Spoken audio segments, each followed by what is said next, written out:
आजमगढ़ में एक मुस्लिम परिवार ने रमजान के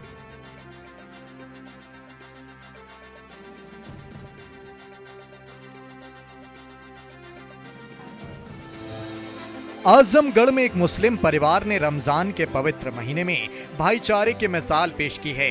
यहां से आपसी सौहार्द की सुकून देने वाली तस्वीर सामने आई। ये तस्वीरें सभी को मिलजुल कर रहने की सीख देती हैं। दरअसल पूजा नाम की युवती के सिर से पिता का साया उठ गया था। उसे लगता था कि उसकी शादी अब कभी नहीं हो पाएगी। इस बात की जानकारी जब पड़ोस में रहने वाले एक मुस्लिम परिवार को हुई तो उन्होंने उसकी शादी धूमधाम से करवाई। अपने घर के अंदर मंडप बनवाया। मुस्लिम महिलाओं ने भी मंगल गीत गाए। उसके बाद सुबह अपने घर से उसे विदा किया। आजमगढ़ शहर के इलवल मोहल्ले के रहने वाले राजेश चौरसिया पान की दुकान लगाकर अपना और अपने परिवार का भरण पोषण करते हैं। उनकी बहन शीला के पति की 2 साल पहले कोरोना काल में मौत हो गई थी। इसके बाद चौरसिया ने अपनी भांजी पूजा की शादी करने की ठानी। उन्होंने अपनी भांजी पूजा चौरसिया की शादी तय भी कर दी, लेकिन मुश्किल ये थी कि राजेश के पास केवल रहने के लिए घर के सिवाय कुछ भी नहीं था। यही नहीं, उनकी आर्थिक हालत भी अच्छी नहीं थी जिससे भांजी की शादी करवाई जा सके।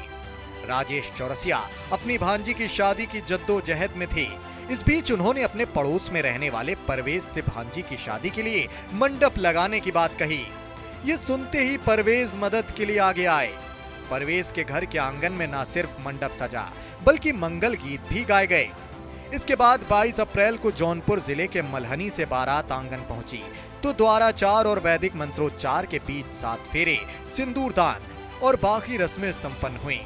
इस दौरान हिंदू मुस्लिम महिलाएं मिलकर देर रात तक शादी में मंगल गीत भी गाती रहीं।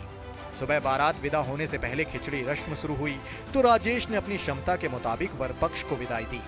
इसी रस्म के दौरान पड़ोसी परवेज ने दूल्हे के गले में सोने की चैन पहनाई, जिसे वहां मौजूद लोगों की खूब वाहवाही मिली। वहीं इस मामले पर परवेज की पत्नी नादिरा ने बताया कि रमजान के महीने में उन्होंने अपने घर में पूजा पाठ करवाई। इसका उन्हें कोई शिकवा नहीं है, बल्कि खुशी है कि हमने एक बेटी की शादी धूमधाम से की है। साथ ही उन्होंने ये भी कहा कि धर्म सबका अलग अलग भले हो, लेकिन उन्होंने इंसानियत का धर्म निभाया है।